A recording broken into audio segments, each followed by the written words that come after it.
Hello neighbors, it's Brad here at eTrailer, and today we're taking a look at installing the SumoSprings rear helper springs on a 2022 Thor Four Winds Motorhome.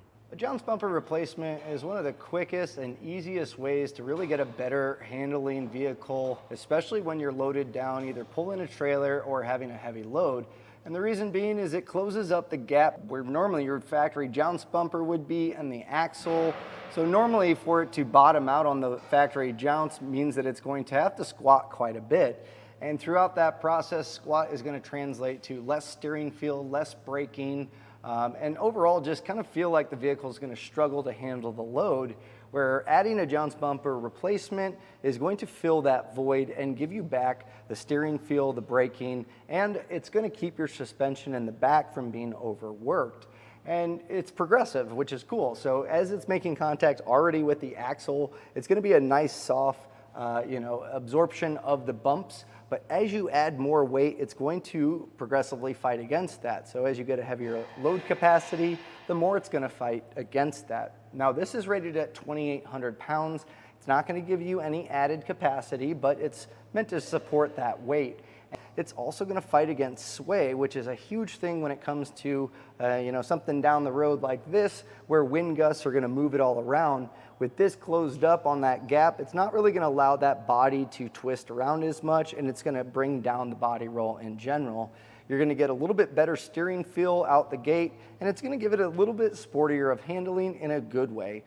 Originally, we're going to install airbags on this, but the bracket wasn't able to fit. So this was going to be my next option to recommend to the neighbor, because you get a lot of the same benefits of the airbag as far as that load capacity holding. But these are great because there's zero maintenance. There's no adjustability, but most of the time these are designed pretty well to where they're going to work extremely well with the chassis. You don't have to fill them up. You don't have to do anything. Once they're installed, which takes a total of maybe 15 minutes, they're going to work every single time.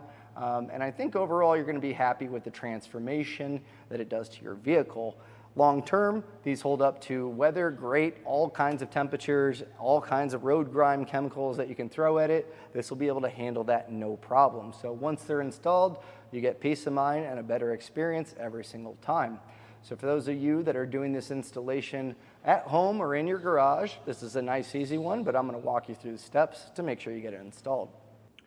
Now before we begin the installation, let's take a look at the factory jounce bumpers. And this sits on our frame, and in order for these to bottom out, it takes quite a bit of space, and by that point your suspension is already sagging quite a bit, whereas our SumoSprings will fill that void, and that way there's engagement immediately with the axle, and that's just going to translate to a reduction in sway and just a smoother ride overall, and it's not going to allow our suspension to squat down. So we'll grab our SumoSpring as well as our bracket and hardware. We'll head underneath once we get it raised up, and we'll be ready to put it in. First thing we're going to get installed is our bracket, and our stud is going to go right where we had our jounce bumper, and you'll see this outside frame. That's going to go towards the outside, so it should sandwich in the frame just like that, and that holds it in place really well. And as far as getting hardware in place to hold it, we have a flat washer and then a nylon lock nut. And this is going to be a 9/16 ratcheting wrench. If you can get a socket in here, that might make it a little bit easier. But with our wire bundle here, a ratcheting wrench is going to do the job. So I'll get this started by hand, and we'll get this tightened down. As you're tightening down, just hold that plate up, and once you get it tightened down, it should hold it in place really well.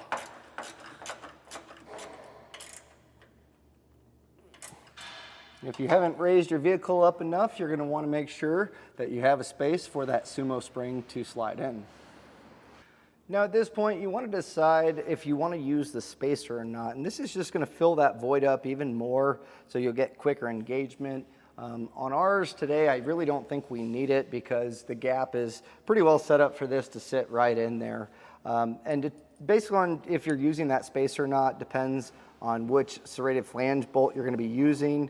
If you're not using the spacer, you can use the short one, and that's what we're going to be using.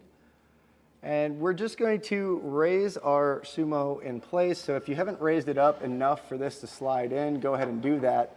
And the rear hole towards the rear of the RV, we're going to be using that. So we'll take our serrated flange bolt, We'll feed it down through that hole.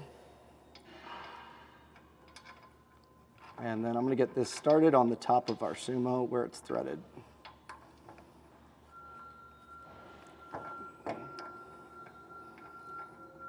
This is also going to be a 9/16 to snug this down, but there is a torque setting associated with this one. So once we get it snugged down, we'll come back with our torque wrench.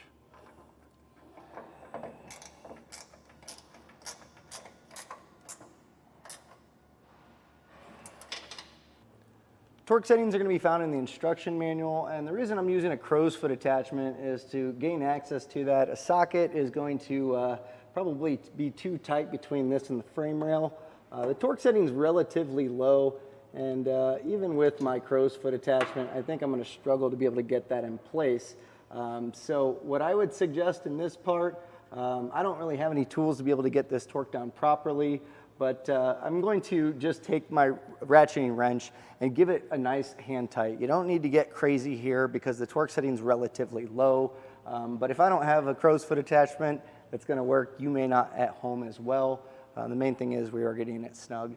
So with that snug down, all that's left to do is repeat on the other side while you have the suspension raised up. Once you get that all tightened and torque in place, we can lower down our vehicle and then we can take it out for a ride and see how it does. And that was a look and installation of the SumoSprings rear suspension enhancement on a 2022 Thor Four Winds Motorhome.